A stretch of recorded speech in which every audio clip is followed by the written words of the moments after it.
Indo British advanced pain clinic నొప్పి మాయం surgery దూరం ఫర్ అపాయింట్మెంట్స్ 9155515563. మా ఫాదర్ శివాజీ గారు ఇట్లా నీ పెళ్ళాం నన్ను ఇల్ట్రీట్ చేసింది అని అంటే నేను అన్నానండి. ఎక్కడో ఆ సినిమాలు చూడడం, ఫారిన్ సినిమాలు చూడడం, అది కట్ ఏంటిది వాడికి యాక్షన్ నేర్పించండి. తర్వాత మీ నంబర్ 3 గంటలు నాకు నేర్పించారు అని అనడం. అక్కడి నుంచి వచ్చిన వాడిని నేను. అది ఎలాగైనా దాన్ని చంపేయాలనే ఫీలింగ్లోనే ఉన్నాను నేను అప్పటి నుంచి ఇప్పటిదాకా. Acting is not about letting you know what I feel. Correct. It's Acting is about me feeling what I feel. Yes. And if that reaches you, then my job is done. Correct. But it has to reach me first. First నాకు reach అవ్వాలి అది. దానికి you need that silence or that calmness. Exactly. Exactly. So ఈ రోజుకి నన్ను ఏడవమంటే sir కళ్ళలో నీళ్ళు రావాలంటాను నేను. ఎందుకంటే కళ్ళలో నీళ్లు రాకుండా ఏడవడం అనేది జయసుధ గారిని చూసి నేర్చుకున్నాను నేను. She is amazing actress. So కొన్ని విషయాలు కొంతమంది పెద్దవాళ్ళ దగ్గర మనం నేర్చుకుంటుంటాం. ఎంత బాధ వచ్చినా ఆ కళ్ళల్లో నీళ్ళు అలా కదులుతుంటాయి. What an actress, my god. So ఇవన్నీ చిన్న విషయాలు మనం పెద్దవాళ్ళ దగ్గర నుంచి కొంచెం నేర్చుకోవచ్చు. ఎందుకంటే ఈ ప్రతిదీ దానికి మీరు అలా ఏడిచి డైలాగ్ చెప్తుంటే అని అనిపిస్తుంది మనకి. చాలా హిస్టానిక్ గా ఉండేది. అంటే అది ఒక్కొక్కళ్ళ స్టైల్ కి విడిపోయేది. అవునండి, కొంతమందికి సెట్ అవ్వదు. అందరూ అది చేస్తే ఇంకా నేనెందుకండి, నేనేం చేస్తున్నానండి ఇక్కడ? నేనంటూ తీసుకొచ్చింది ఏమిటి కదా? అవును. What is my contribution? ఏదో వచ్చాడు, తిన్నామా పడుకున్నామా తెల్లారిందో కాకుండా నేను వచ్చాను, డబ్బులు సంపాదించాను, పోయాను అని కాకుండా నేను వచ్చిన దానికి ఏదో ఒకటి నా తృప్తి కన్నా ఏదో ఒకటి చేయాలి కదా. సో అందుకే నేను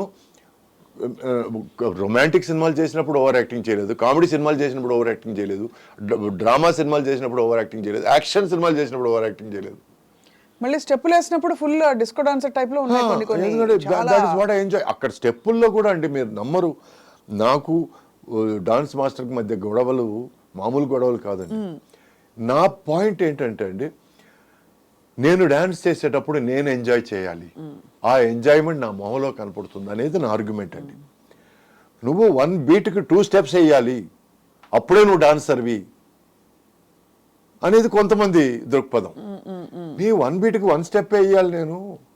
నేను బాగా రిలాక్స్గా ఉన్నప్పుడు డూయట్ సాంగ్ చేసేటప్పుడు నేను 2 బీట్స్కి ఒకే స్టెప్ వేస్తాను నేను. That shows that I'm enjoying my dance. So for me dance అంటే దాన్ని ఆస్వాదించి దాన్ని అనుభవించి చేయడం అనేది డాన్స్. వాళ్ళకి ఏమిటంటే కుప్పిగంతులేసి నువ్వు ఎంత గెంతావు, ఎంత కూర్చున్నావు, ఎంత దేకావు చూపించడం dance. So I'm sorry for the language రఫ్గా ఉంటే, నేను ఎందుకంటే పేర్లు చెప్పడం లేదు కాబట్టి పర్లేదు, కానీ but that is not dance అండి. ఎందుకంటే నేను డాన్స్ అసిస్టెంట్గా ఉన్నవాడిని. ప్రాబ్లం ఏంటంటే వాళ్ళందరికీ తెలుసు ఆ విషయం. సో నీకేదో డాన్స్ తెలుసు అని చెప్పి నువ్వు మాకు చూపించడానికి ట్రై చేస్తున్నావు అని ఆర్గ్యుమెంట్లు స్టార్ట్ అయ్యాయి.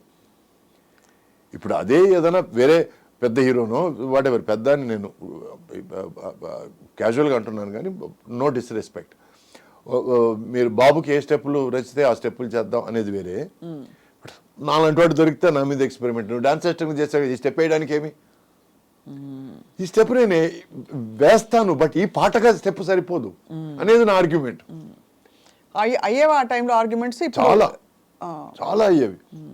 నాకు నా ఫేవరెట్ డాన్స్ మాస్టర్ వచ్చి శివశంకర్ అండి. డాన్స్ అసిస్టెంట్ చేత స్టెప్పులు నేర్పించేవాడు.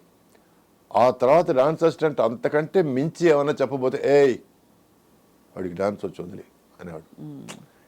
So I use to what ever he did, I use to improvise on it.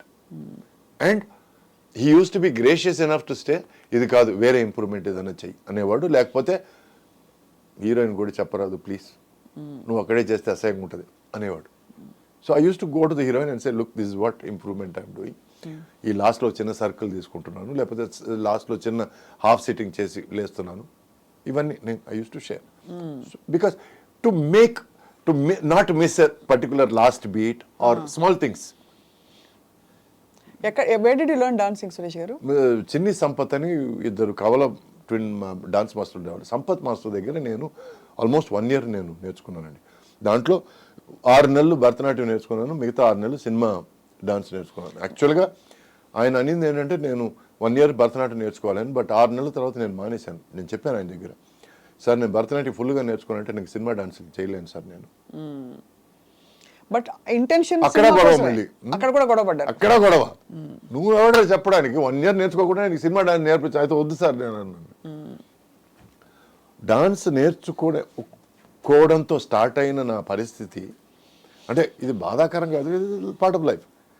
ఒక డాన్స్ అసిస్టెంట్గా ఆయన దగ్గరే నేను పరిస్థితులు వాళ్ళు, ఎందుకంటే అప్పటికి డాన్స్ ఆయన దగ్గర నేర్చుకునేటప్పుడే ఇక్కడ ఫ్యామిలీ పరిస్థితులు మారి నేను ఆయన దగ్గర సార్ నేను డాన్స్ అసిస్టెంట్ అవుతాను సార్ అని. ఆ తర్వాత నేను ఒక షూటింగ్కి వెళ్ళి అక్కడ ఒక హీరో నన్ను ఏరా ఏరా ఏరా అని ఒక మాటకు 10 ఏరాలు చెప్పి, అందుకే నాకు ఏరా అంటే ఒక చిన్న అలర్జీ, చిన్న చిరాక. అప్పుడు నేను చెప్పేశాను మాస్టర్ దగ్గర, మాస్టర్ నేను షూటింగ్కి రాను. వాళ్ళు ఇక్కడికి వచ్చి డాన్స్ ప్రాక్టీస్ చేస్తారు చూడండి, సాంగ్కు ముందు షూటింగ్కు ముందు, దానికి నేను పక్క నుండి నేను నేర్పిస్తాను. ఎవరన్నారు ఏరా ఏరా అని?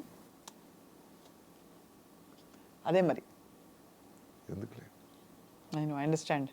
అంటే తమిళ్లో ఒక ఇది ఉందండి, సిల నేరంగళిల్ సిల మనిదర్గళ్, అంటే కొన్ని సందర్భాల్లో కొందరు మనుషులు, ఎవడు విలన్ కాదు ఎవడు హీరో కాదండి, కొన్ని సందర్భాల్లో వాళ్ళు దాని తగినట్టు మాట్లాడుతుంటారు. ఆ టైంలో తను నన్ను ఏరా అని పిలిస్తే ఓకే అనిపించిందేమో, బట్ అప్పటి నుంచి నన్ను ఎవరన్నా సరే ఏరా అంటే మాత్రం నాకు ఇష్టం లేదండి. ఇప్పుడు తల్లి తండ్రి గురువు దైవం వీళ్ళు ఆఫ్ కోర్స్ నాకు ఎంతో కొంత నువ్వు నేర్పిస్తే నువ్వు ఏరా అని పిలిచినా తప్పలేదు. బట్ మహామహులు నాకు నాయుడు గారు కానీ దాసర్ గారు కానీ అంతకంటే పెద్ద పెద్ద మనుషులు కానీ ఏం బాబు ఏం సురేష్ అని మాట్లాడారే తప్ప ఎవరు నన్ను ఏరా, నువ్వెవడరా మధ్యలో వచ్చి నన్ను ఏరా అనడానికి, అక్కడే కాలేదు కదా. డెఫినెట్గా ఐ మీన్ అబ్సల్యూట్ డిస్రెస్పెక్ట్. అంటే అది ఆత్మీయతతో లవ్తో అన్నారా అని. ఇప్పుడు ఫ్రెండ్స్ ఎరా ఎరా అని కూడా వేరే విషయం అండి. ఇప్పుడు నాకు ఒక 10 సంవత్సరాలు పెద్దగా ఉన్న మనిషి ఎప్పుడు నన్ను ఎరా నాన్న అని పిలుస్తాడు, నాకు ఎందుకు అది చాలా ముద్దుగా అనిపిస్తుంది. అక్కడ ఎరా ఇంపార్టెంట్ కాదు, ఎరా నాన్న ఇంపార్టెంట్.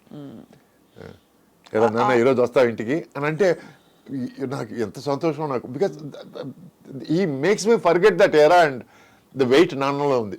సో ఒక పదం అంటే ఆ పదంని లిటరల్గా తీసుకోవడం కాదండి, ఆ పదం వెనకాల ఉన్న గేరని నేను చూసుకోవాలి. అదే కరెక్ట్, అర్థమైంది.